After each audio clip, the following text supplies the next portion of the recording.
Hola, bienvenidos al tema 6 de Análisis de Datos 1 en Psicología. Después de este breve periodo de tiempo en el que he estado fuera, volvemos a retomar nuestras clases y hoy toca el tema 6, puntuaciones derivadas y curva normal. Hasta el momento hemos visto en los temas anteriores que tenemos un conjunto de puntuaciones, realizado un experimento, hemos hecho un muestreo en la población sobre alguna característica que nos interesa determinar, y tenemos una serie de puntuaciones directas en nuestros datos. Hemos aprendido a extraer, calcular una serie de estadísticos descriptivos que nos indican de forma resumida aspectos importantes de los datos, su tendencia central, su variabilidad, apuntamiento, kurtosis, etc. Eso es todo lo que hemos aprendido en los temas anteriores. Hemos visto que era una forma de resumir esos datos. Bien, entonces quedamos en que tenemos una serie de datos. Hemos hecho un experimento en inteligencia, con niños autistas, el tema que sea, y tenemos una serie de datos, y esos datos normalmente se han extraído mediante un instrumento, ya sea un test, ya sea un ordenador en el que hemos medido tiempo de reacción.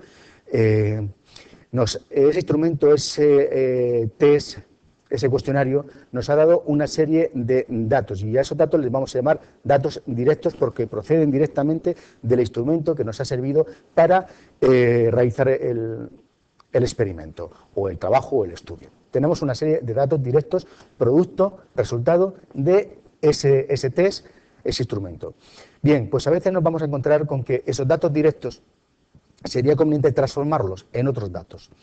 Y vamos a ver la razón de ello.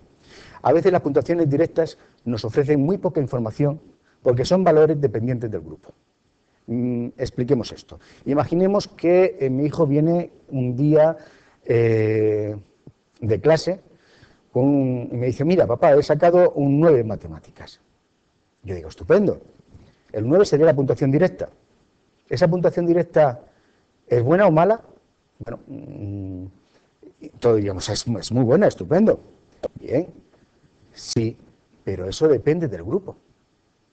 Y si mi hijo estuviera en un grupo, ojalá, de niños superdotados, entre los niños superdotados, un 9 quizás no sea tan buena puntuación.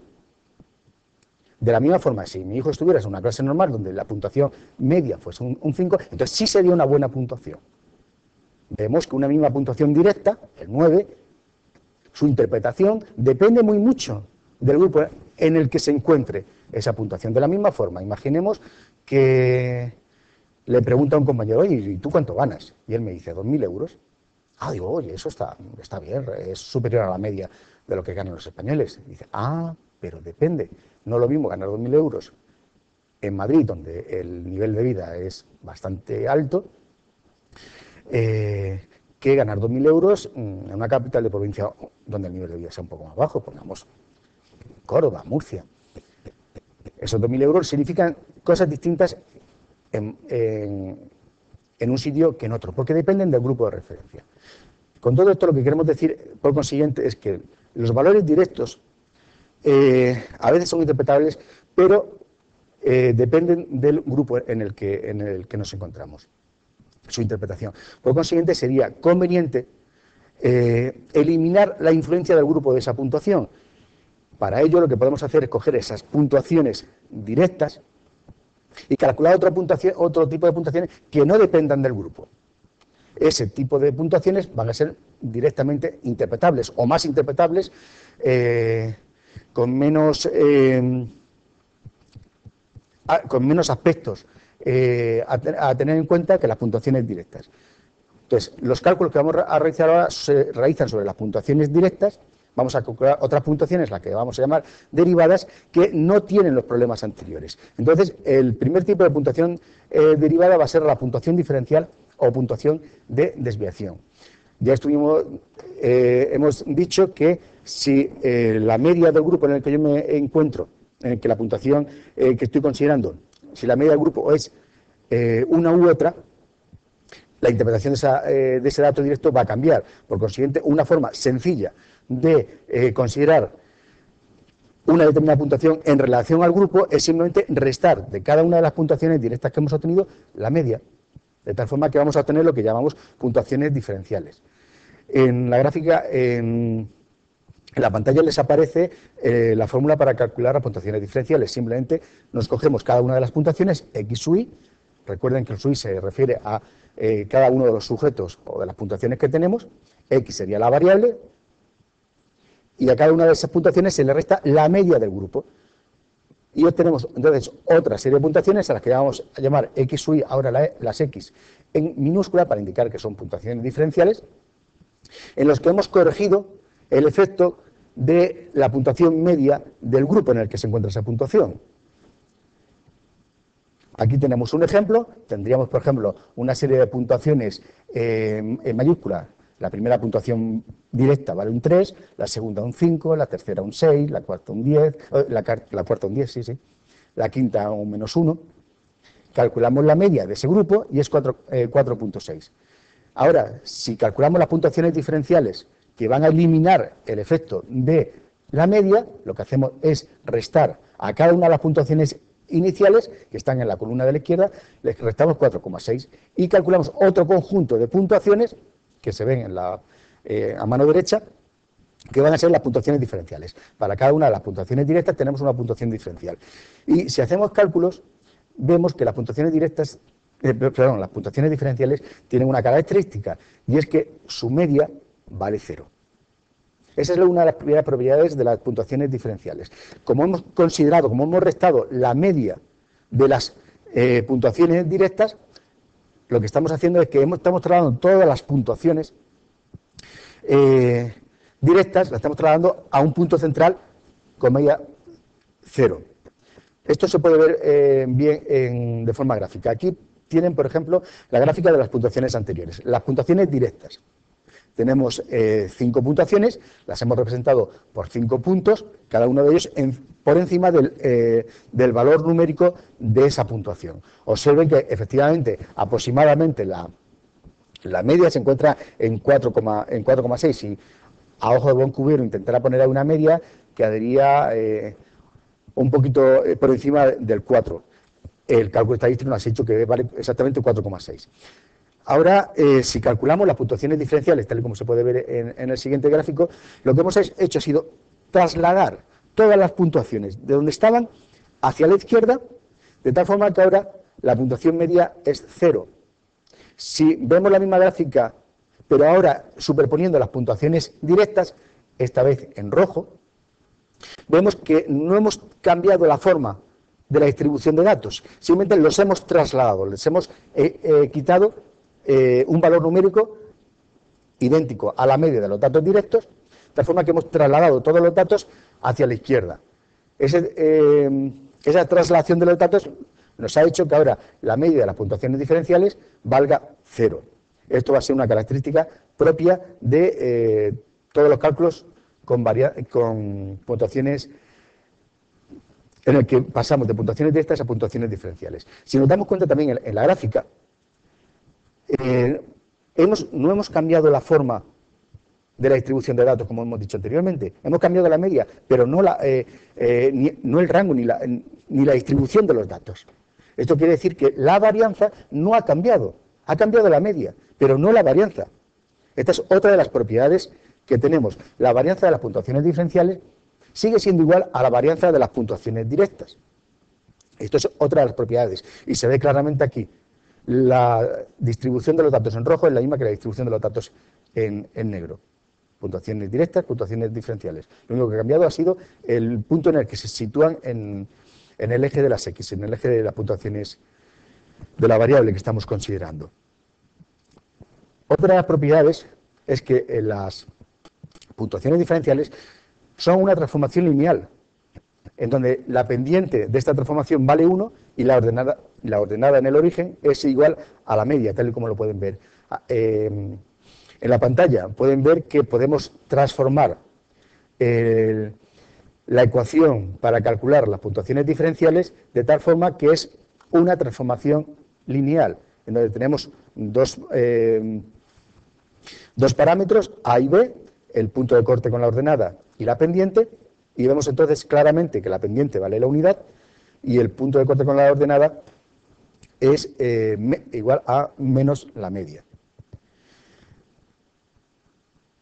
Aquí tenemos de nuevo algunos de los aspectos que hemos visto anteriormente, pero en fórmulas vemos de nuevo que la media de las puntuaciones diferenciales vale 0 y que la varianza no se ha modificado entre las puntuaciones diferenciales y las puntuaciones directas. Bien, hemos conseguido, mediante una simple transformación, tener en consideración el grupo al que las puntuaciones pertenecen y hemos eliminado el influjo que sobre esas puntuaciones directas tiene la media del grupo. Sin embargo, hay otra variable que también puede influir en interpretar las puntuaciones diferenciales. Básicamente, dos puntuaciones diferenciales idénticas, por ejemplo, una puntuación diferencial de 2, ¿tiene el mismo significado en función de que se encuentre en una distribución con más o menos varianza? La respuesta de nuevo es no.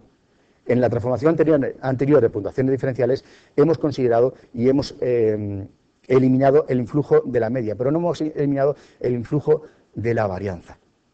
Por lo tanto, las puntuaciones diferenciales tienen de nuevo un problema de interpretación, ahora en función de la varianza del grupo al que pertenecen. Y de nuevo, para eliminar el influjo de la varianza en la interpretación de los datos, podemos hacer otra transformación que van a ser las puntuaciones típicas. Las puntuaciones típicas básicamente nos indican el número de desviaciones típicas que se aparta de la media una determinada puntuación. La fórmula es la que pueden ver en pantalla. Si se dan cuenta, simplemente hemos considerado en el numerador la puntuación diferencial y en el denominador la desviación típica. Ahora estamos corrigiendo los efectos tanto de la media como de la desviación típica del grupo original, al transformar las puntuaciones directas x sub y en otras puntuaciones a las que ahora vamos a llamar z de la variable x. Las puntuaciones z siempre se van a referir a puntuaciones tipificadas. Las puntuaciones tipificadas toman en consideración tanto la media como la desviación típica de los datos originales. Por consiguiente, eliminan esos dos aspectos de la distribución. Ahora podemos comparar puntuaciones típicas entre sí, sabiendo que la media y la desviación típica del grupo original no nos van a afectar a esa interpretación. Ahora, si una persona en Madrid nos dice que se encuentra una desviación típica por encima de la media del sueldo de su comunidad, y una persona en Murcia nos dice que se encuentra una desviación típica por encima del sueldo medio de su comunidad, sabemos que se encuentra en relación a su grupo a la misma distancia, porque en el cálculo de la desviación típica son las mismas desviaciones típicas del que vive en Madrid y del que vive en Murcia, y se han considerado ahora la media de cada uno de los grupos y las desviaciones típicas. Ahora sí son comparables esas dos personas. Pueden que de forma directa no ganen lo mismo, pero en términos relativos, en términos a la media de lo que se gana en su comunidad y en términos a la desviación típica, a la variabilidad de lo que se gana en cada una de sus comunidades, esas dos personas se encuentran en la misma posición. Eso es lo que nos permite determinar las desviaciones típicas. Es una transformación, como la transformación de las puntuaciones diferenciales, que tiene en cuenta los dos aspectos básicos de la puntuación de partida, media y desviación típica. De nuevo, vamos a tener una serie de propiedades en las desviaciones típicas. De nuevo, su media es 0. Esto es idéntico a lo que sucedía con las puntuaciones diferenciales. Ahora bien, y este es el punto importante, la varianza es igual a 1. La varianza de las puntuaciones tipificadas, al hacer la transformación anterior, pasa a valer la unidad. En este gráfico hemos representado en la parte superior los datos que vimos inicialmente. Veíamos en rojo las puntuaciones directas, que estaban desplazadas hacia la derecha, la media era un 4,6 aproximadamente. Habíamos hecho la transformación a puntuaciones diferenciales y lo que habíamos hecho ha sido trasladar todas las puntuaciones para que tuviesen media 0, pero la varianza no ha cambiado. Sin embargo, observen los datos en azul. Los datos en azul, en la parte superior, son las puntuaciones tipificadas de los datos directos. Observen cómo ahora, de nuevo, la media se encuentra aproximadamente en el punto central alrededor de 0, pero ahora la variabilidad, observen que es mucho más pequeña. La variabilidad ahora es igual a la unidad. Hemos cambiado con respecto a las puntuaciones directas tanto la media como la desviación típica. Abajo lo que he hecho ha sido simplemente ampliar el eje de las X entre -2 y 2 aproximadamente para ver las puntuaciones tipificadas con un poco más de detalle. Pero lo importante es comparar entonces los tres tipos de puntuaciones y darse cuenta que lo que hemos hecho ha sido una transformación para conseguir en las puntuaciones tipificadas, que nos van a servir para comparar grupos distintos eliminando el efecto de la media de la desviación típica. Hemos trasladado todas las puntuaciones, por tanto, al centro, a la media 0, y ahora, con las puntuaciones tipificadas, hemos disminuido la varianza, o aumentado, depende de las puntuaciones iniciales. Ahora, la varianza va a valer la unidad. Por consiguiente, ahora, las puntuaciones típicas pueden reflejar las relaciones entre las puntuaciones con independencia de la unidad de medida, porque ahora la unidad de medida va a ser siempre la unidad. Por eso, cuando las puntuaciones típicas son iguales, el ejemplo que hemos puesto anteriormente, se dice que las puntuaciones son equivalentes y, por consiguiente, están relacionadamente una transformación lineal, que es lo que hemos dicho anteriormente con respecto al señor que en Madrid ganaba, se situaba su sueldo en una unidad, una desviación típica por encima, perdón, una puntuación típica por encima de la media de su grupo, es decir, un sujeto que en Madrid su puntuación típica en sueldo sea igual a la unidad, y una persona que en Murcia tenga una puntuación típica en sueldo igual a la unidad. Ahora sí son comparables. Bien, por consiguiente hemos visto dos transformaciones de las puntuaciones diferenciales y las puntuaciones tipificadas. Esto está bien, pero siempre es recomendable también observar la distribución de los datos en conjunto. Esta distribución de los datos nos va a llevar a considerar aspectos muy interesantes. Uno de ellos lo vamos a ver a continuación. Observen la gráfica. Lo que he hecho ha sido simular 500 datos procedentes de una distribución normal con media 100 y desviación típica 15. Cada uno de esos puntitos representa un dato. Observen la distribución en global de esos datos. Si yo me cojo y hago un histograma de los datos anteriores, ahora ya no tendríamos puntos, sino que tendríamos una serie de intervalos y la frecuencia de datos que hay dentro de cada uno de los intervalos. Observen que aproximadamente tiene una forma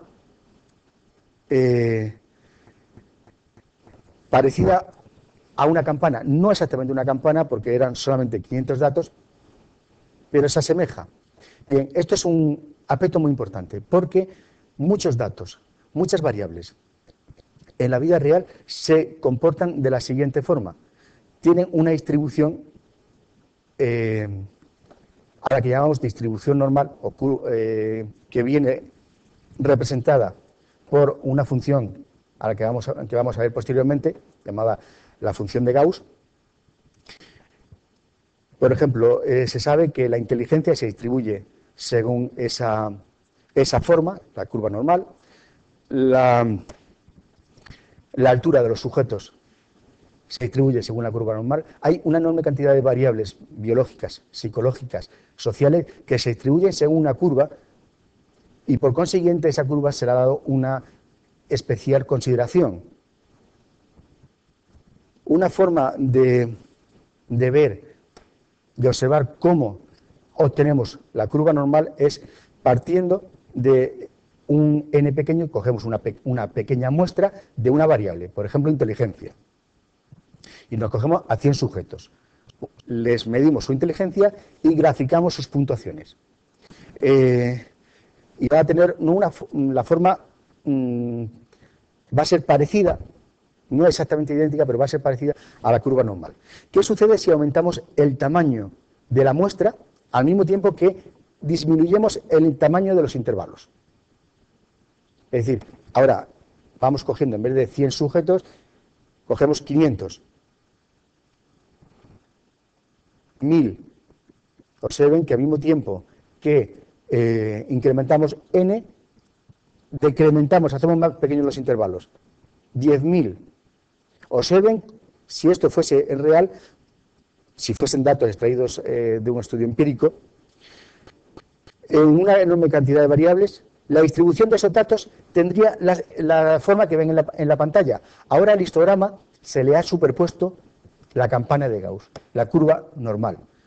Porque conforme hemos ido aumentando n y disminuyendo el tamaño de los intervalos, vemos que el histograma se va aproximando, se va acercando a esa curva continua que ven en negro en la pantalla que está superpuesta. Por consiguiente, consideramos que ese conjunto de variables que tienen esa distribución siguen en una curva llamada la curva normal. Por decirlo de alguna forma, la curva normal sería el modelo subyacente a los datos. Cuando tenemos pocos datos, obviamente se puede apartar un poquito el histograma de la forma perfecta. Cuando tuviésemos muchos datos se ajustaría bastante bien. Por consiguiente, vamos a considerar la curva normal como el paradigma en una serie de variables sobre cómo se distribuyen los datos. Y por consiguiente, si la inteligencia, por ejemplo, se distribuye de forma normal, se acerca a esta distribución, vamos a considerar que esta distribución es el modelo que sigue la variable inteligencia, así como otras muchas. La curva normal, por consiguiente, tiene una enorme importancia en estadística. Lo van a ver posteriormente en muchos análisis de datos 2, en psicometría. Muchos de los test estadísticos que van a estudiar dependen de que los datos se distribuyan normalmente. Por ejemplo, cuando vean el ANOVA, verán que dentro de cada grupo se asume, aunque se deba comprobar, pero se asume que los datos se distribuyen normalmente. Si esos supuestos no se cumplen, la aplicación del test es incorrecta. Por consiguiente, teniendo en cuenta que el supuesto de normalidad va a ser fundamental en la mayor parte de los test paramétricos, el dominio de la curva normal, del trabajo con ella, es fundamental para el análisis de datos. Obviamente, como inciso, cabe recordar que no todas las variables se distribuyen según la curva normal, pero en la variable en la que se distribuya, y hay muchas que lo hacen, su aplicación es enormemente productiva, fructífera. Bien, vamos a ver ahora las propiedades de la curva normal. Como pueden ver en la pantalla, es simétrica en relación a la media, es decir, si en relación a la línea vertical que representa la media, doblamos la curva, vemos que coinciden la parte de la derecha y la parte de la izquierda. Esta propiedad es de una gran utilización en muchos exámenes, en muchos ejercicios. Además, cuando una variable se distribuye según la curva normal, y considerando la curva normal, por tanto, como el modelo de esa variable, en este caso, la media, la mediana y la moda coinciden en el mismo valor. La curva normal es asintótica con respecto al eje de abscisas o eje X.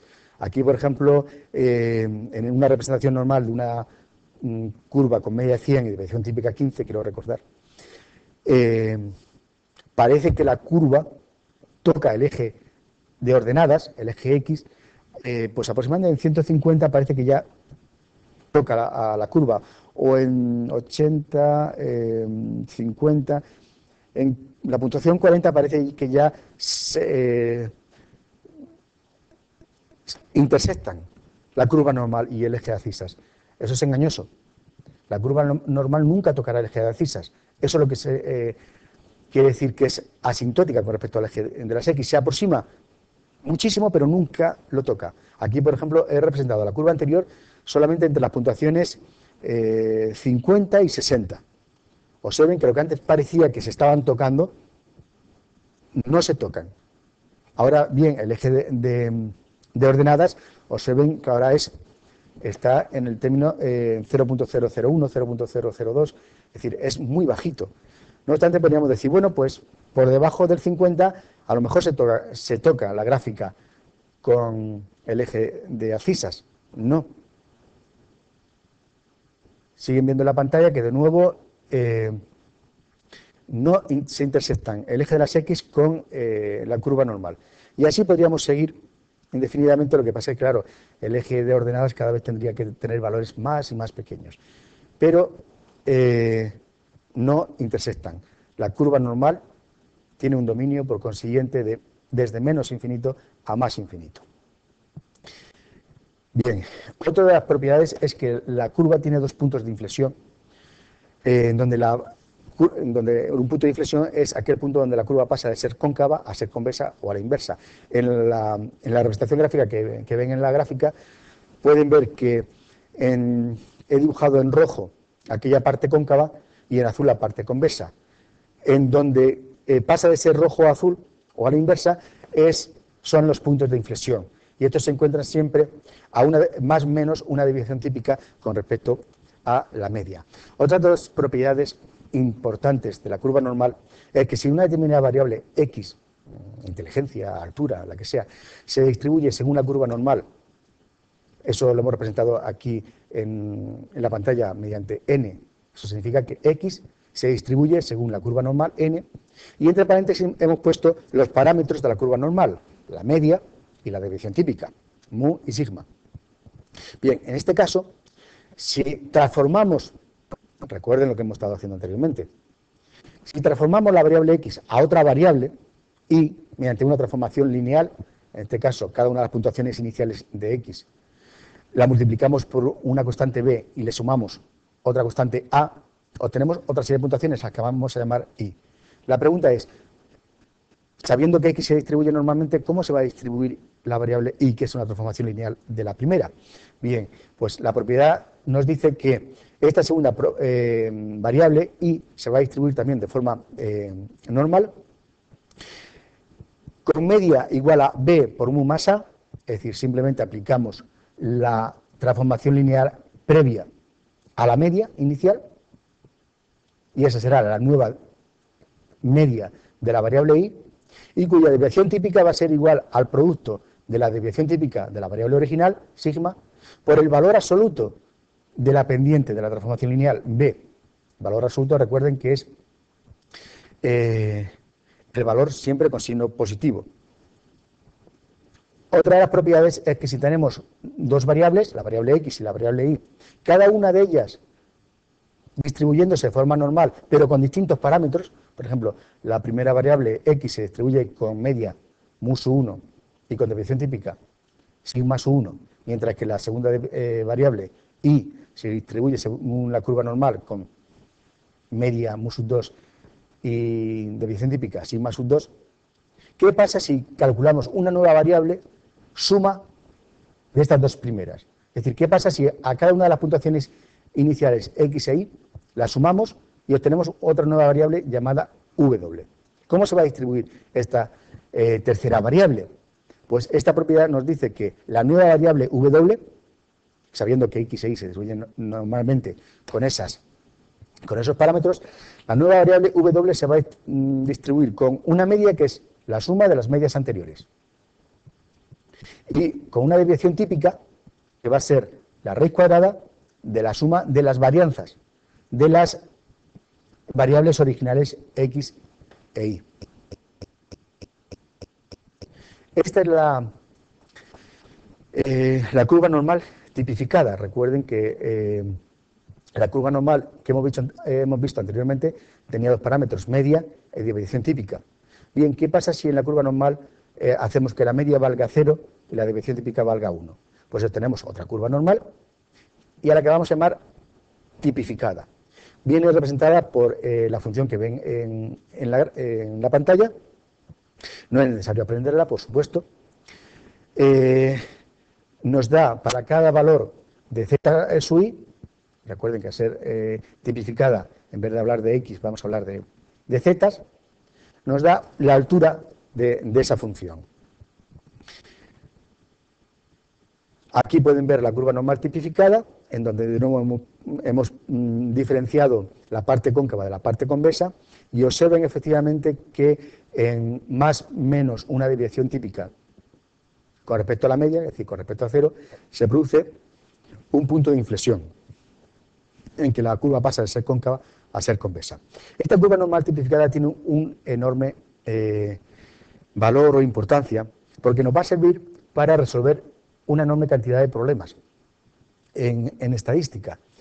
Si asumimos o sabemos por estudios empíricos que una variable se distribuye según la curva normal, podemos transformar las puntuaciones de esa variable a puntuaciones tipificadas y usar esta curva para responder a ciertas preguntas.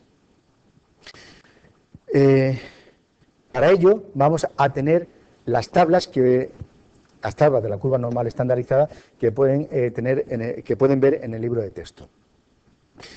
Básicamente, para utilizar esas tablas, simplemente hay que coger las puntuaciones directas X sub I y las transformamos en puntuaciones típicas, tal y como hemos visto anteriormente, eliminando el influjo de la media y estandarizando por la desviación típica, es decir, aplicando la fórmula de las puntuaciones Z. Una vez que hemos transformado cada una de las puntuaciones X sub I, puntuaciones directas, en su correspondiente puntuación tipificada, nos vamos a las tablas de la curva normal que tenemos en el libro de texto o que están reproducidas en infinidad de libros, etcétera, y calculamos la proporción de sujetos que obtienen puntuaciones inferiores o iguales a la puntuación típica hallada, o superiores, etcétera.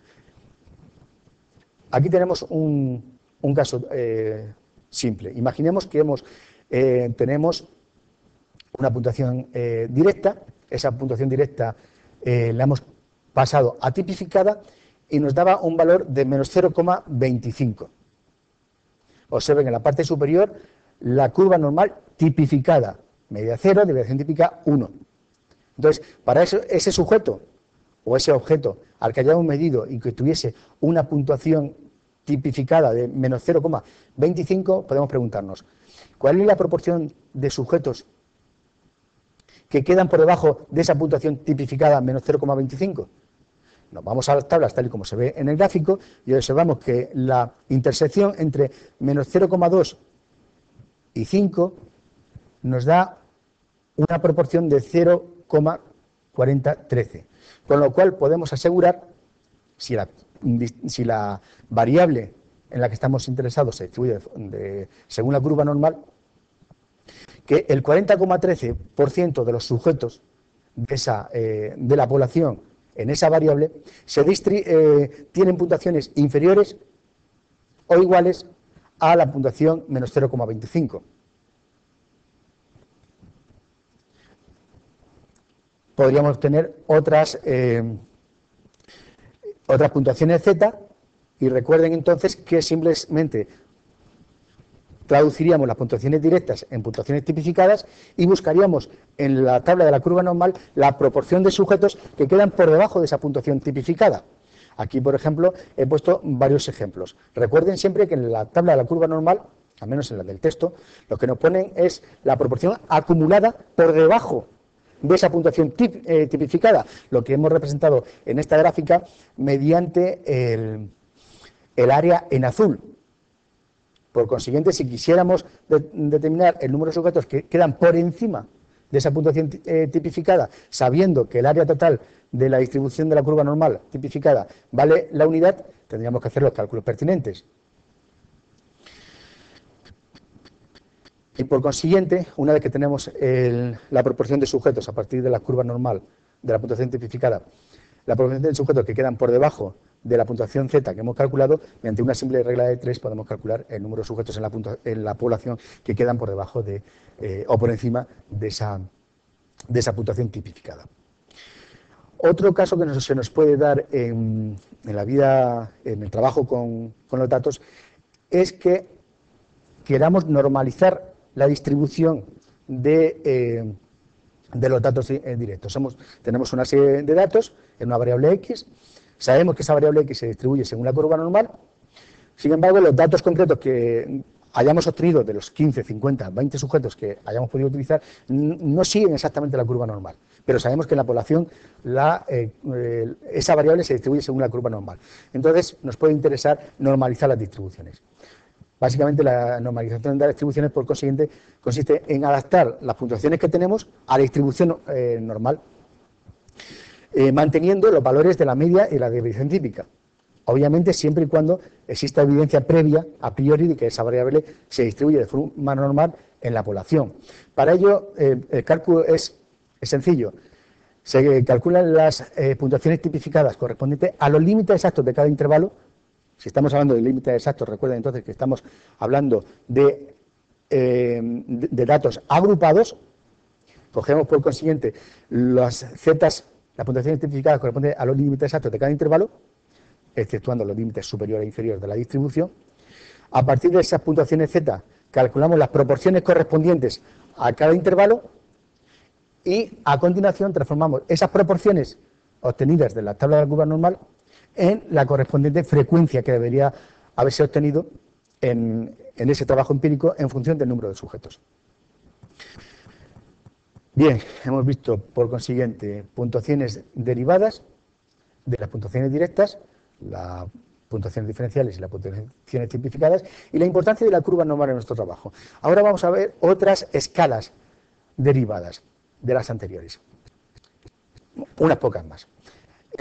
Básicamente, lo que nos encontramos, el principal inconveniente de las puntuaciones tipificadas, que son muy interesantes para quien sepa interpretarlas, es que son negativas y tienen decimales. Quizá esto no sea realmente tan problemático, pero imagínense que yo le paso un test de inteligencia a un chico que viene a consulta, si yo pasara a consulta de inteligencia, en consulta clínica, y el chico me consigue una puntuación de 0, una puntuación tipificada de 0 en la variable inteligencia. Yo le digo a los padres, oye, su hijo tiene una inteligencia de 0. Una puntuación en una escala tipificada. Los padres se quedarían al cuadro, probablemente. ¿Por qué? Porque asocian a 0 a nulo. Cuando realmente lo que estamos diciendo es que ese niño tiene una inteligencia normal, está en la media, no le pasa nada en relación a la inteligencia. Pero psicológicamente asociamos el 0 con una puntuación no buena. Por consiguiente, en esos casos, en donde, por ejemplo, puede haber problemas con las puntuaciones negativas, o que tengan decimales, pues sí, si me dicen que yo tengo una puntuación tipificada de 1,5, trabajar con decimales antiguamente podría suponer un problema. Actualmente con los ordenadores no hay problema. Pero no obstante, como se pueden dar casos en los que interesa, por cuestiones de otra índole, que las puntuaciones ni sean negativas ni tengan decimales, lo que podemos hacer es transformarlas a alguna de las tres que vamos a ver a continuación. Simplemente son transformaciones lineales. Hemos cogido una puntuación directa, esa puntuación directa la hemos pasado a tipificada y hemos obtenido para ese sujeto, para ese objeto, una puntuación típica. Si queremos pasarla a otra escala llamada la escala T de Mazcal, simplemente aplicamos sobre la puntuación Z que hemos derivado la fórmula que vemos en la pantalla. En esa fórmula es una transformación lineal en la que la media vale 50 y la desviación típica 10.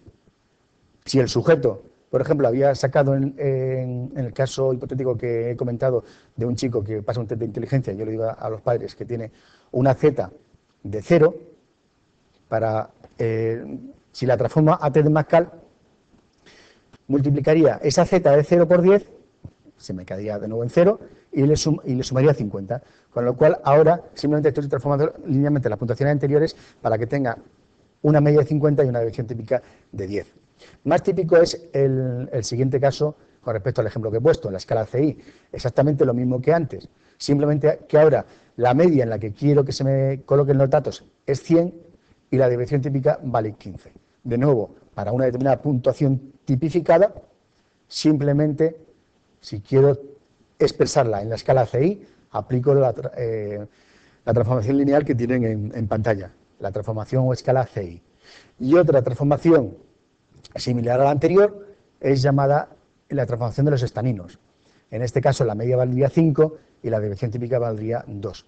Observen que tanto las escalas, la T de Mascolo, la escala CI y la escala de los estaninos son 3 transformaciones lineales de las puntuaciones Z, para evitar los problemas que hemos visto anteriormente de puntuaciones negativas y puntuaciones con valores decimales. Y en esta gráfica se puede ver la correspondencia, como son transformaciones lineales, hay una correspondencia entre cada una de las escalas. Pero eso es, disponiendo de las fórmulas, es sencillo pasar de una a otra. Y por último, recordar que la curva normal, la curva normal es un estándar en estadística, es, digamos, como el patrón de oro, con el cual comparar otras distribuciones, otros conjuntos de datos. Por tanto, si ese es el estándar, con respecto al apuntamiento o kurtosis de las curvas, vamos a hablar de que la curva normal es mesocúrtica. Cualquier curva más apuntada, aunque sea también normal, pero más apuntada que la curva normal, se dice que va a ser leptocúrtica. Cualquier curva, también que sea simétrica, de una forma parecida a la curva normal, pero más aplanada que la curva normal, se va a llamar platicúrtica. Entonces, la curva normal es el estándar. Cualquier curva más apuntada se va a decir que es leptocúrtica. La más aplanada se dice platicúrtica. Otra expresión que pueden oír es que sea una supergaussiana o una subgaussiana, para referirse a las leptocúrticas o las platicúrticas. Son simplemente términos para indicar, en relación a la curva normal, qué tal de apuntamiento tienen las otras distribuciones que podamos estar considerando distintas a la curva normal. Y esta es la fórmula para calcular el índice de apuntamiento para datos directos o para datos agrupados. Observen que es el sumatorio de, abrimos paréntesis, cada una de las puntuaciones menos la media. Entonces, esa puntuación diferencial elevada al cuadrado, que calcula las puntuaciones diferenciales de cada puntuación directa, se elevan al cuadrado. Se divide ese sumatorio por el producto entre el número de datos que tengamos, n, multiplicado por la desviación típica elevada al cuadrado. Y a todo ese cociente se le resta 3. La razón de restarle 3 es muy sencilla. Es para hacer, si calculamos este índice para la curva normal, si calculamos este cociente para la curva normal, nos saldría un valor de 3. Por consiguiente, si consideramos a la curva normal como el estándar, queremos que su índice de apuntamiento sea 0. Y por consiguiente, se le resta 3, que es el índice de apuntamiento de la curva normal. Y esta sería la misma fórmula anterior para calcular el índice de apuntamiento de nuestros datos, pero cuando tenemos datos agrupados. Y por consiguiente ahora el X sub i representará el punto medio de cada intervalo y el N sub i el número de casos que hay dentro de cada intervalo.